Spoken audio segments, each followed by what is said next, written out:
Hello everyone, I'm Dr. Nupur Khare. I'm an internal medicine resident in Germany, and I'm also a mom of two, and I am currently on an unexpectedly long break. Today is day 20 post-op of my ACL reconstruction surgery, and I think I've been feeling more than a little frustration. I see all these videos online which are all about progress and all about motivation, but I don't think a lot of them talk about how frustrating it is to see the even if there is progress, but just how frustrating it is to deal with it.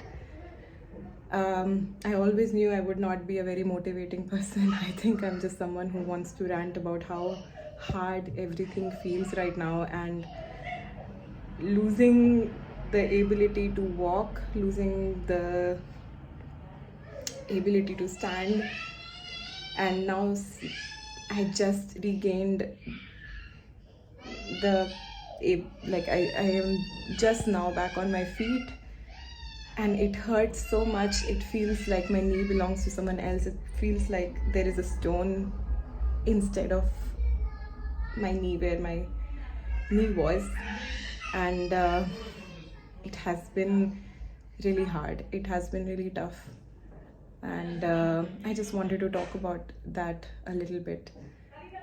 There is rehab and there is rehab. There is rehab which you see in shorts and in reels, because that's all you can consume and still be motivated by it. But when those reels become your life, and when those 1 minute videos are actually things which go on for hours, and that's a cycle you have to repeat 3 to 4 times, it can get really frustrating. And I'm not someone with a very low pain tolerance. I think I understand being a doctor, it also kind of gives you the perspective that pain is a good thing. Pain is something which makes us feel alive. Pain is something which keeps us alive because it lets us know that there is something wrong somewhere. But living constantly with pain, no matter what degree of pain it is, and things which you never thought about are now so conscious. I don't think there is any, I don't know if there is any way to describe it, and also just there is no way to also get over it. It's something you are completely alone in. I have a very supportive partner, I have very supportive parents and family. It has been said to me multiple times that it has been really lucky that I got diagnosed in India and not back home in Germany, because I could get the operation really quickly. I could also tap into all the services which are here. The physiotherapist even comes and visits at home.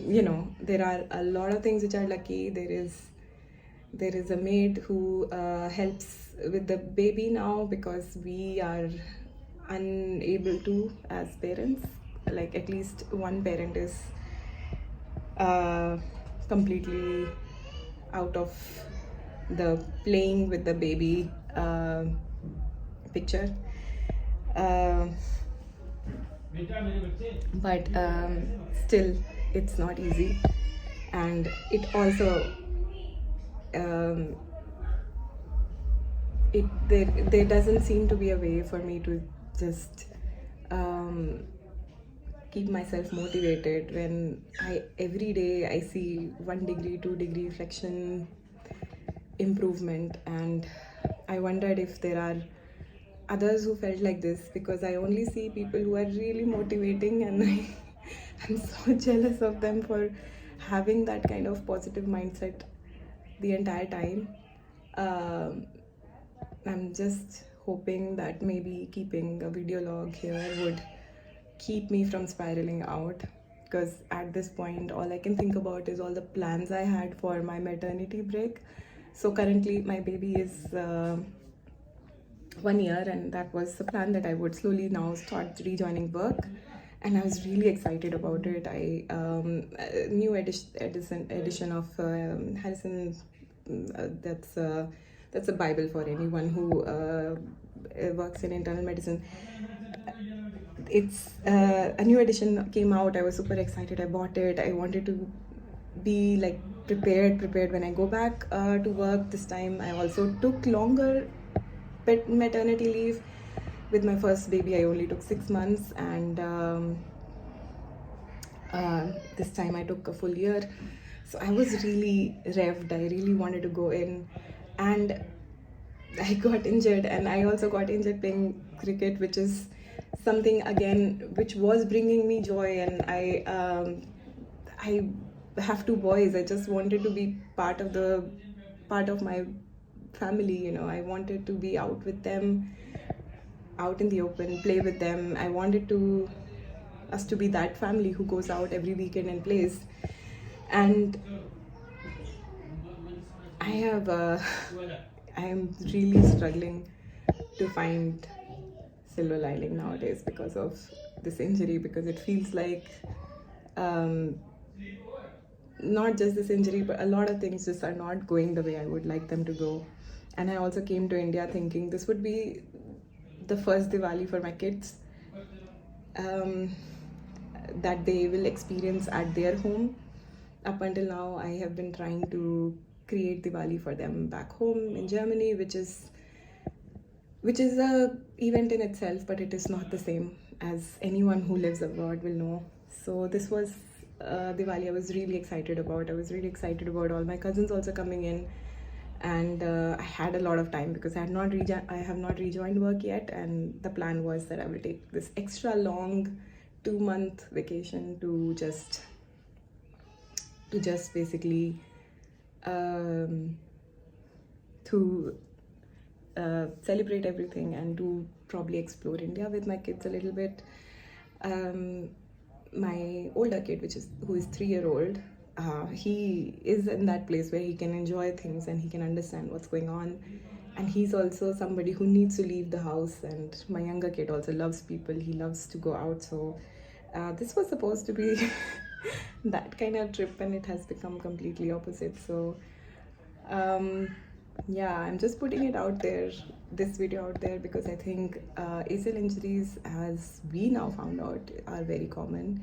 I got operated in the Sports Injury Center, which is a sister subsidiary or something of Safdarjung, or it's probably a part of Safdarjung Hospital in Delhi. And I talked with the doctors there, and they said it's so common that we are almost doing 25 to 30 ACL repairs every single day, which kind of blew my mind, because they all cannot be athletes, because in my head ACL injuries are associated with athletes. So it cannot be just athletes with really good motivation and very good physical shape who are going through this. There would be outliers like me, who just started a sport, who just kind of sort of started falling in love with being outdoors, and who just really had a freak accident and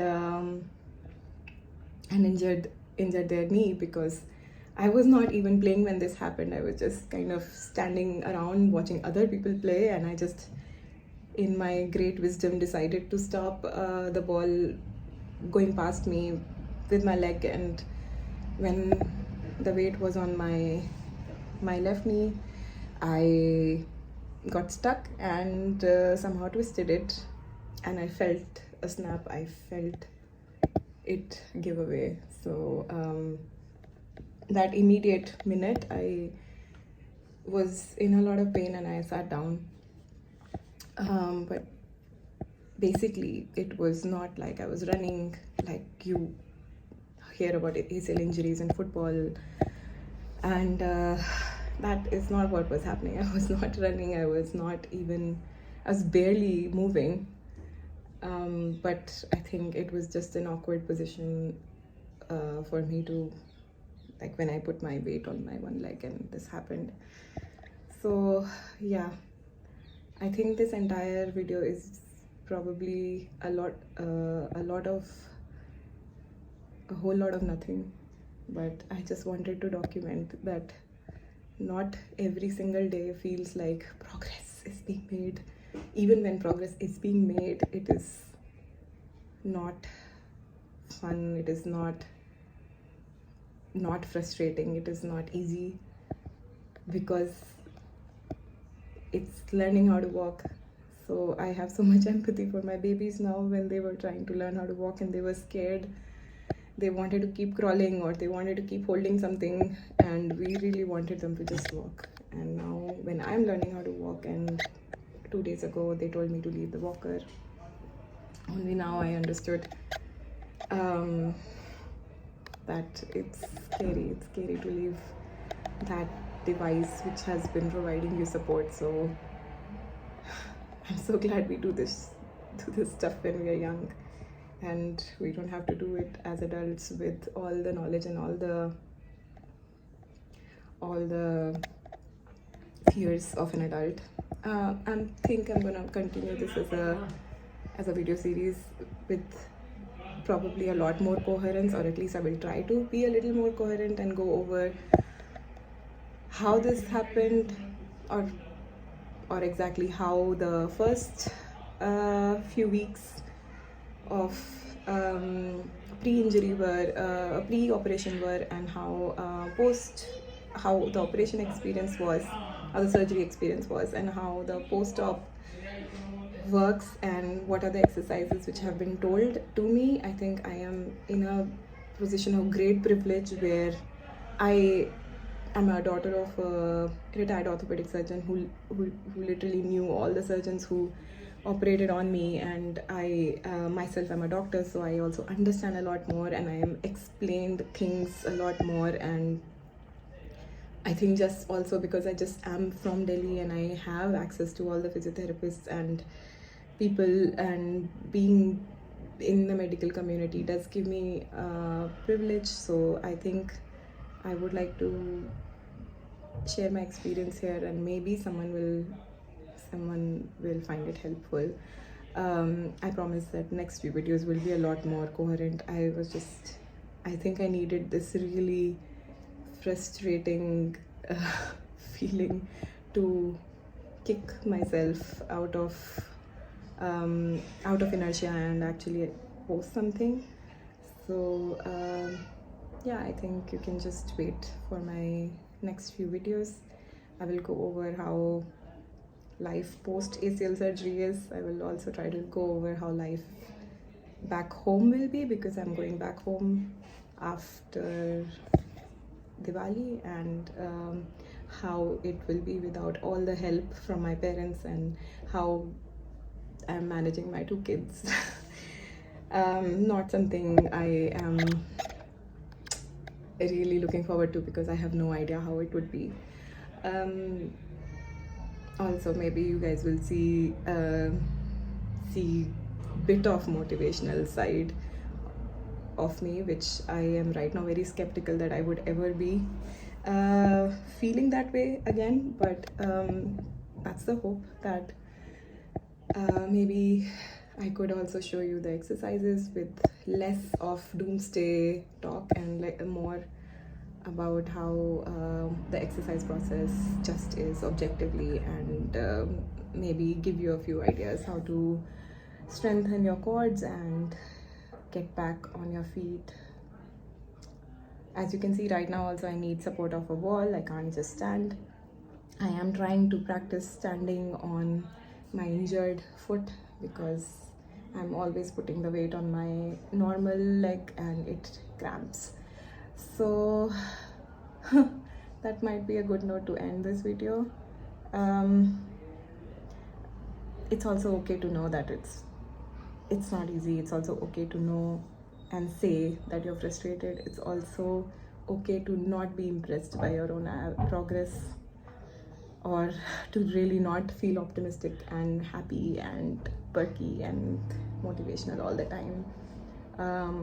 Recovery is hard, rehab is harder. Going through something like this when you have other people depending on you when you have kids. I don't know, I'm not undermining the ones who go through this without the kids. I think everybody has their own struggles, especially people who are who are professional athletes and who their livelihood depends on this. So I can just say it is impossible to stay positive all the time.